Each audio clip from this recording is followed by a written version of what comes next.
Muy buenos días. Aquí agradezco la presencia, la invitación, esta conferencia de prensa del senador Ernesto Rupoa. Muchas gracias, señor presidente, secretario. Con gusto en esta visita a Tamaulipas, Ciudad Victoria, con distintas razones.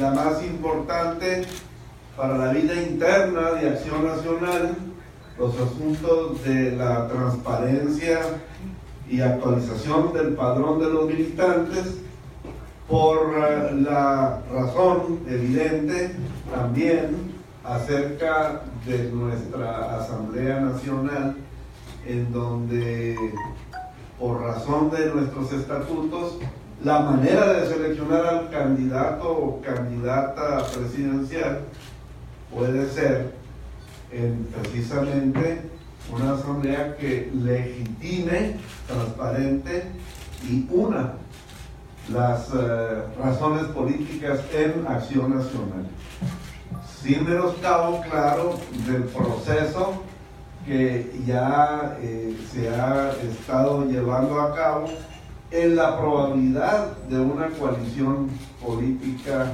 nacional. De eso seguramente habló ayer el presidente del partido, Ricardo Anaya, y en toda esta pues dinámica vamos construyendo. También habrán escuchado que habremos de construir simultáneamente, de forma paralela al tema de la coalición, el asunto de la plataforma política de Acción Nacional. Eso lo encabeza Gustavo Madero. Habrá reuniones regionales para la construcción de esa plataforma.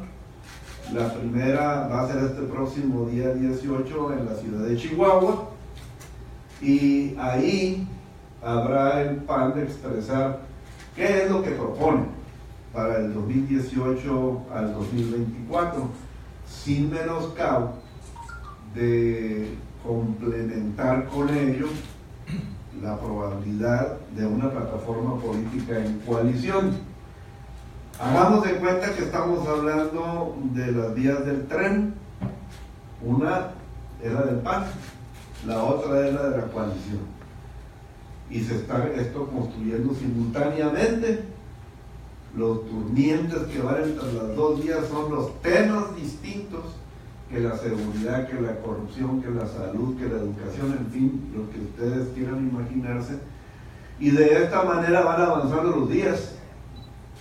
El arranque formal de los procesos electorales, el 8 de septiembre, de acuerdo a la Ley Electoral Federal, se declara el inicio de esos procesos, y en Acción Nacional habremos, después de esa fecha, de acuerdo con las conclusiones que vaya tomando la Comisión Permanente, se le habrá de proponer al Consejo Nacional las condiciones de la convocatoria de Acción Nacional, pero no olvidemos que simultáneamente está pasando lo de la coalición.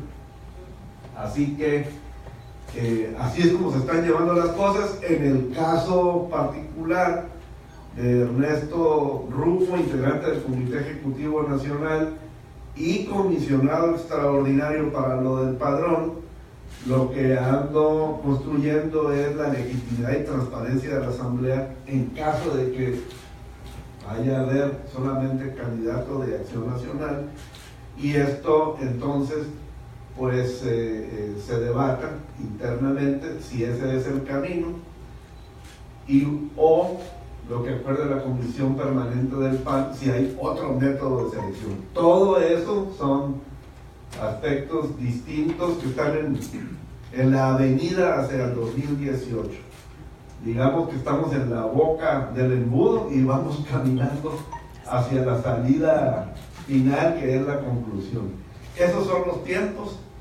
Esa es entonces la razón de mi visita: secundar las formas y las razones desde el Comité Ejecutivo Nacional del PAN, y de esta manera construir una opción, ya sea la propia o la de la coalición. Eso es en general. Señor, ¿se ha pensado en esta coalición con qué partidos políticos irían? Pues miren, la visión política nacional está un tanto dispersa. ¿Qué quiero decir con esto? Por un lado, pues está el populismo mesiánico de López Obrador. Por otro lado está el populismo corporativo corrupto del PRI y su aliado el Verde hasta ahora. Y hay una serie de distintas representaciones políticas desde los independientes o otros partidos como el Movimiento Ciudadano, y vas avanzando en proporción de tamaño el PRD y luego el PAN, y todos tenemos una razón o un espíritu que nace a través de la ciudadanización de la vida política nacional. Ya todos vemos cómo nuestro actual sistema político está agotándose, ahogado en la corrupción. Y sin duda el nuevo sistema político, que no son cosas que se construyen de un día al otro, pero son procesos políticos, sociológicos, pues el nuevo sistema mexicano tendrá que ser a base de transparencia y participación ciudadana en esas cosas. Entonces, pareciera que la construcción de una visión de un nuevo marco político nacional podría entonces estar enmarcado en el gobierno del 18 al 24. Es la construcción de un nuevo paradigma donde nos podemos entender muchas visiones políticas, muchos bastante formales e institucionalizados como el del PAN. Bueno,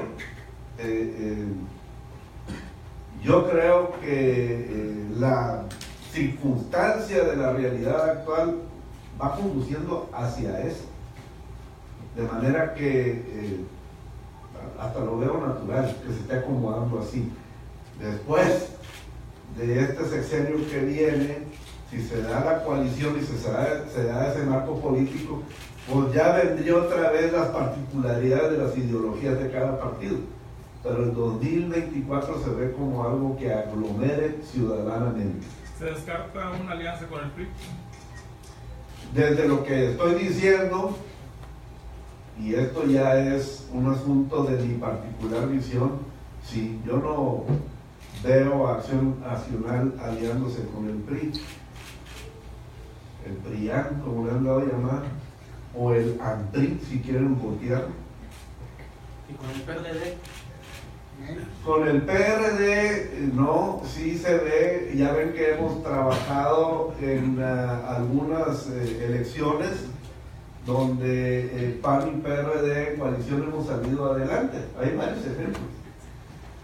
Senador, durante esta revisión que ha venido haciendo usted del padrón de militantes de Acción Nacional, ¿ha encontrado inconsistencias? Si es necesario depurar el padrón, ¿cuántas inconsistencias ha encontrado? Porque ustedes, para hacer el proceso, tienen que enviarlo al Instituto Nacional Electoral para que en base a eso lleven su proceso. Si les alcanzará el tiempo para depurar el padrón. Bueno, primero, esto es un asunto técnico, no le llamamos depuración, sino actualización. Porque lo que quiere decir es que lo único que tiene que hacer el militante es presentarse individualmente para actualizar sus datos y dejarnos su huella digital que va y viene a el INE, y entonces se coteja con lo que ya tiene el INE. Hay algunas situaciones en las que hay individuos que no está la huella bien registrada en el INE, o en el aparatito que tenemos nosotros pues no les alcanza a leer. Generalmente le ha pasado a los que tienen ya bastantes años y luego pues tienen que traerse un aparato más fuerte o hacerse una soledad, llenar un acta, etcétera, etcétera. Yo creo que vamos a quedar como el 55%, porque antes de que llegara Ricardo Anaya, pues hubo manejos ahí en nuestra computadora, hubo quienes tuvieron las claves y subieron personas que seguramente son las que no se presentaron. Y entonces esto nos está llevando a la actualización y transparencia del padrón. Ha habido de todo, ¿no? Ha habido desde los que están relacionados con alguna elección local, alguien quiso ordenar una elección interna y metió gente. Pero nos hemos encontrado periodistas y priistas que están en las listas de los otros partidos. Bueno, pero todo eso está dentro del 45% que no se presentó. Y ahora, bueno, cada vez, a través de que van avanzando los días, se ve claro que el día 15 de septiembre termina la operación de la actualización de los datos desde el punto de vista operativo. Y quizá un mes después, el 15 de octubre, termina legalmente. Para de ahí en adelante poder empezar otra vez de nuevo con la afiliación, la capacitación y todo eso. Señor, lo que usted nos comenta es evidentemente, dice usted que antes de que arribara Ricardo Anaya a la presidencia del partido, hubo un manoseo del padrón. Correcto. ¿Ustedes ya lo denunciaron ante la PGR o ante la autoridad electoral este manoseo? No, esto se arroja, se denota con el proceso de actualización, pero este es un asunto que todavía no termina, o sea que ya estamos aquí por terminar, ¿no es así? Que con el 23 de agosto. Sí. Y en el resto del país, como dije, hasta el 15 de septiembre, que son los 4 estados que estuvieron en elección de gobernador o de alcaldías en Veracruz, ya terminaron todo. El 15 de septiembre viene la valoración jurídica y ahí se tratan de tomar las determinaciones. ¿En Tamaulipas hubo el manoseo, ese manoseo al que se refiere? Pero en todos lados. En todas. Bueno, en unos lugares más que en otros, ¿no? Por ejemplo, pues creo que el campeonato lo trae la Ciudad de México, ¿no? Ahí es donde me ¿Y aquí pareció como más qué lugar periodista. ocuparemos? Yo creo que van a salir bastante bien calificados. Aquí ha sabido Tamaulipas manejar bien las cosas. Yo creo que va a arrojar un 70% de actualizados. La línea que vaya a bajar desde el nacional, bueno, me estoy refiriendo a la alianza, a las posibles alianzas, ¿necesariamente tendrán que ser acantadas por los estados o estos serán libres de decidir si van o no van en alianza? No, a ver, primero la palabra no es alianza, es coalición. Son jurídicamente cosas diferentes. Y la coalición es un asunto que tendrá en su momento que respaldar con su voto mayoritario el Consejo Nacional, y eso obliga al PAN nacional, de manera de que no se divide en estados. O sea, le entendí que la pregunta es si el Comité Directivo Estatal de Tamaulipas puede irse por otro lado. Sí, porque aquí el PRD es inexistente, no le aportaría absolutamente nada al PAN, ¿sí? Entonces sería una suma que en su momento restaría, por eso le pregunto. No, bueno, no resta por qué ser. Por la, Pero a nivel nacional, si bien han venido disminuyendo, ¿no? Porque un montón vieron el otro barco de Morena y ya están pasando para allá. La visión es de que el PRD a nivel nacional debe andar entre el 8 y el 10. El PAN debe de traer ahorita como el 21, ¿no? Si sumas, digo, si se puede asumir que directamente toda la gente va a actuar así, pues ya estás en el campeonato. Senador Rufo, es evidente que el presidente del Comité Nacional, Ricardo Anaya, anda en campaña, anda placeándose, expresando sus aspiraciones. ¿estaría usted a favor, por su experiencia política, el primer gobernador de oposición, su larga trayectoria dentro del partido, sería saludable que Ricardo Anaya deje el Comité Nacional y se dedique a su aspiración o que se pare? Y la otra pregunta también, por este recorrido que ha venido haciendo el senador, ¿cuál cree que es el método que más conviene aplicar para la elección del candidato a la presidencia de la República? ¿Si el voto directo de la base panista o el indirecto a través del Consejo Nacional? Bueno, esta ya es la opinión de Ernesto Rufo, Okay. no la del integrante del Comité Ejecutivo Nacional. Sí. En esta manera, y usted adujo a mi experiencia, no sé cuántas batallas políticas, lo que veo es de que cuando avecina una gran batalla, ¿no?, como la del 2018, yo siempre he pensado que las campañas políticas son de naturaleza militar. O sea, tienes que actuar con pericia y tienes que ver el terreno, tienes que ver dónde están los adversarios, dónde se acomodan y cómo vas, cuáles son tus fortalezas. Y lo que estoy refiriendo es que pues el general en jefe tiene que conocer toda esa avenida. De manera de que vamos hacia el 2018 y nuestro general, Ricardo Anaya, pues obviamente que está preparando esa batalla. Y claro, los estatutos lo protegen o lo amparan en cuanto a que él tendrá que tomar una decisión probablemente hasta finales de septiembre, y eso, bueno, lo hace estar en la legalidad.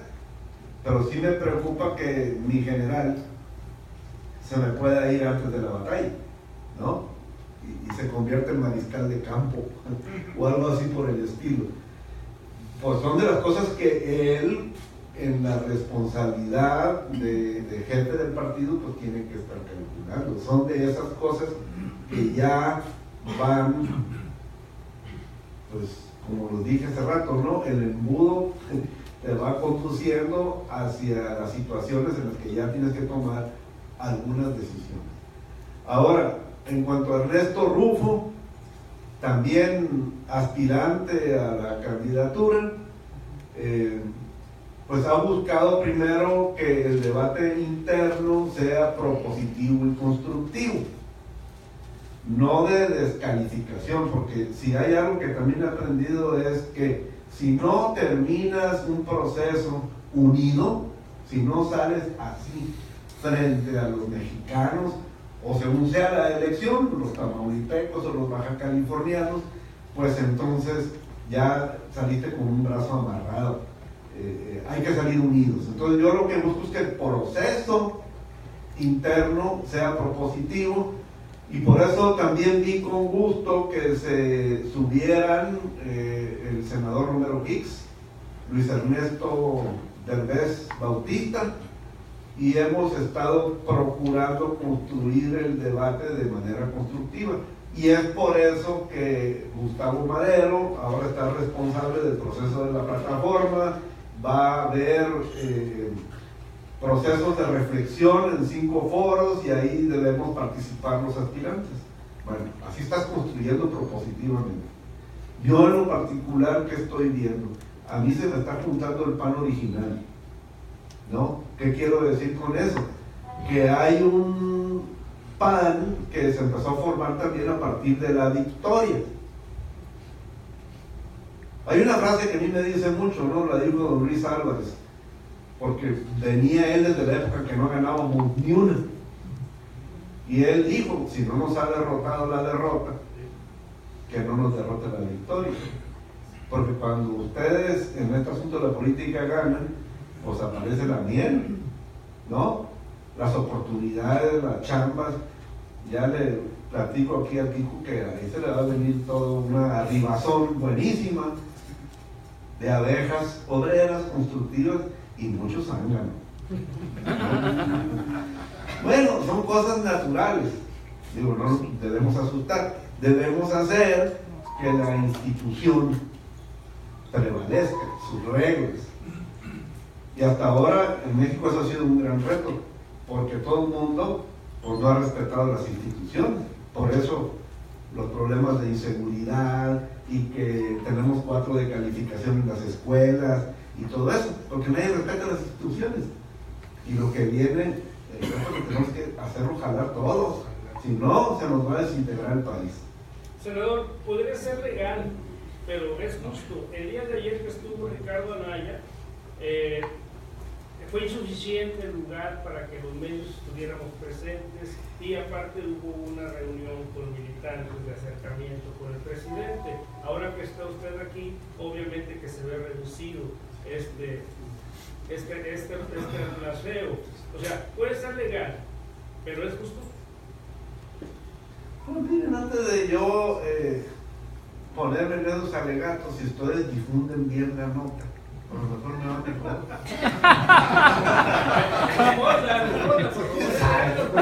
Vamos a ver. Senador, ante estas aspiraciones de muchos personajes del Partido Acción Nacional, ¿se corre algún riesgo de que haya algún resquebrajamiento del partido hacia el interior? Sí, claro, o sea, estos son asuntos, son procesos bastante delicados. Tiene que haber mucha claridad de mira, de altura, ¿no? Aquí lo que se está debatiendo es el interés público. Y hasta ahora, a veces las ansiedades del poder te hacen que te tropieces. O empiezas a hacer cosas simplemente por ganar. Y a lo mejor parte de por qué se me junta el PAN original a mí es porque el ansia de ganar, de ir por el poder, es algo que esencialmente no debe estar en la propuesta de Acción Nacional. Acción Nacional es obtener una mejor vida pública, que se instalen los valores, que sea la transparencia, los principios de ciudadanía, y que una cosa es el partido y otra cosa es el gobierno. Buen reto tienen ahora aquí en Tamaulipas, que empiezan con eso. A mí ya me tocó en Baja California, y créanme que es difícil. Por eso les dije que arriban muchas abejitas obreras, pero muchos sangran. Entonces, digo,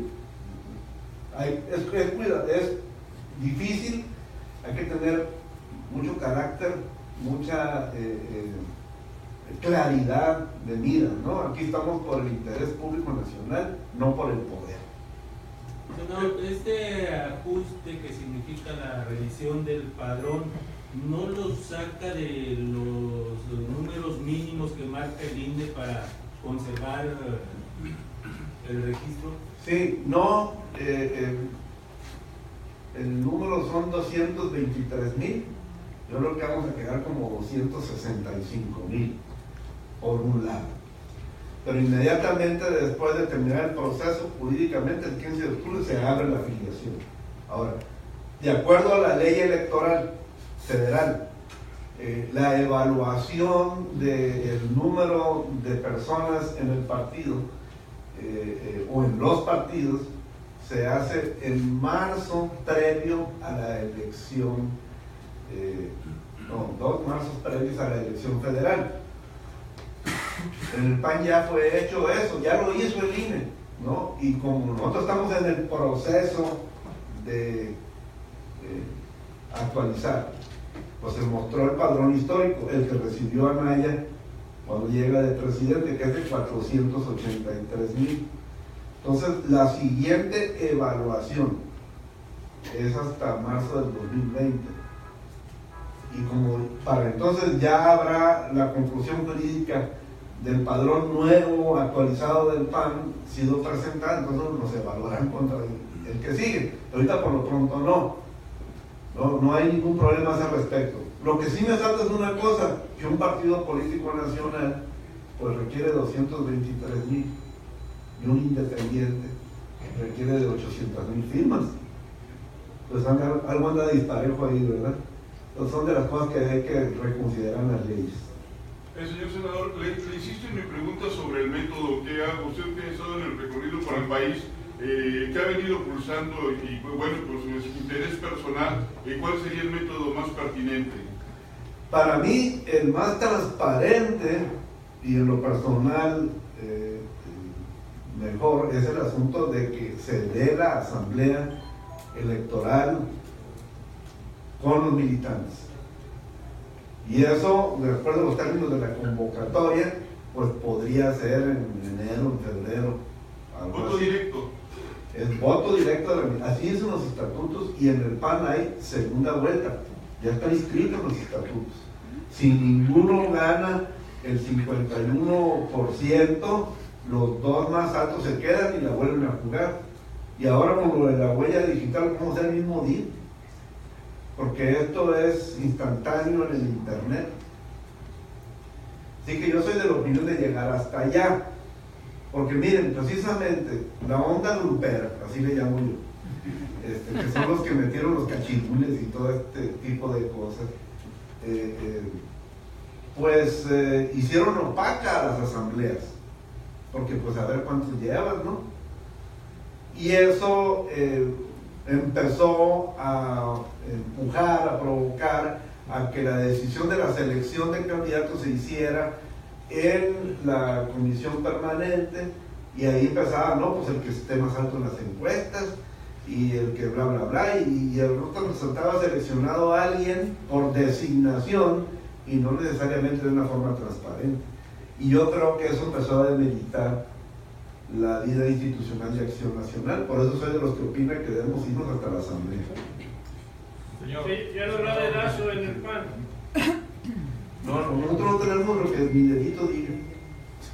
Anteriormente era designación, que es prácticamente lo mismo. Bueno, a ver, antes de la victoria, por eso referí lo que dijo Luis, siempre era asamblea.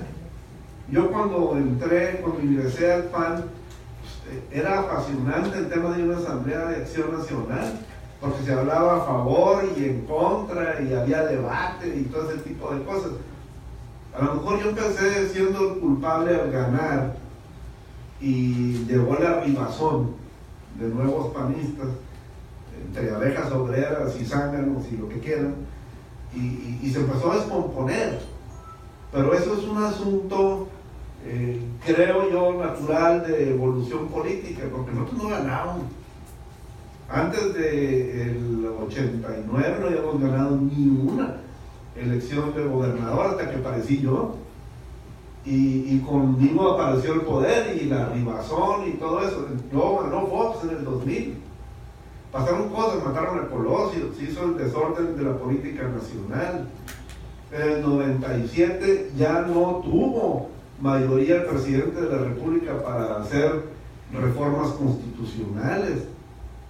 Tuvo que bajar a pactar con los partidos políticos. Los partidos políticos nomás agarraron. Por eso ahora en las redes no quiere la gente a los partidos políticos y a los políticos. Entonces, todo este 2018 está confrontando todo eso, por eso son a los independientes. En fin, es toda una tesitura en la que Acción Nacional tiene que aprender y entender todas sus experiencias. Ya sabemos que el poder está en el gobierno y la proposición política está en el partido, y no debemos andarlo mezclando, aunque sean instituciones complementarias en la razón de una política regional o nacional. Senador, usted fue gobernador. ¿Qué opina usted ahora de los escándalos de los exgobernadores? Particularmente le pregunto qué opina de los exgobernadores tamaulipecos. Uy, yo tengo un lado ahí en el pasillo del Senado, ¿no? A cabazos. El otro día llegó con el sombrero vaquero y se ve así medio peculiar. Es inteligente, economista. Yo lo conocí en el Tecnológico de Monterrey. Él era becado, es un tipo que sabe. Me tocó como gobernador cuando yo lo era, Pues me parece que el asunto aquí en Tamaulipas empezó a descomponer desde aquella época. Fui comisionado en la frontera, me tocó estar en la casa del gobierno aquí con Yarrington.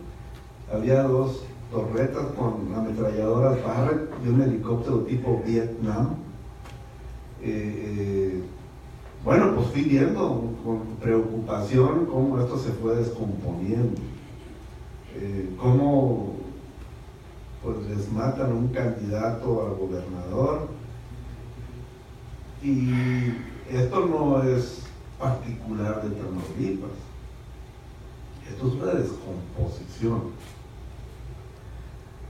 y es mi opinión, es la colusión de las autoridades con los criminales. Digo, vean ustedes las fotos de los criminales, ¿a poco les ven cara de vivos? No, hay alguien atrás, según yo. Así que este asunto se relajó. Es un tema de muchísimos años. Yo me acuerdo de niño, allá de donde soy, en Ensenada, en un restaurante de comida china, me le perdí a mis papás y llegué al sótano del edificio y estaba lleno de chinitos fumando opio. Bueno, yo ni sabía, ¿no? Le pregunté, oye, ¿por qué están todos dormidos ahí en las hamacas?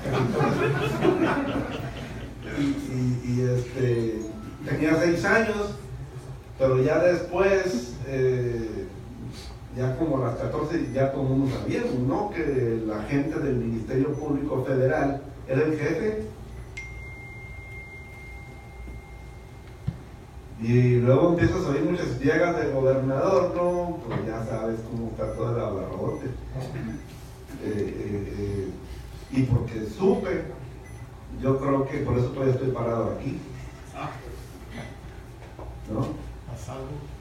Pues es que sé demasiado.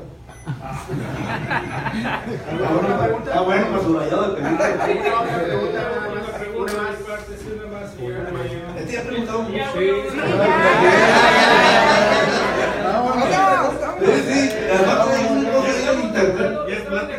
En que la crítica es necesaria para una democracia plena, ¿verdad? Sí, señor. Aquí la situación es que el Partido Acción Nacional está tomando las críticas de manera muy personal. La pregunta sería, por ejemplo, usted habla de una separación de lo que es el gobierno y lo que es el partido. ¿Se podría lograr esto teniendo, por ejemplo, al hermano del gobernador como secretario general?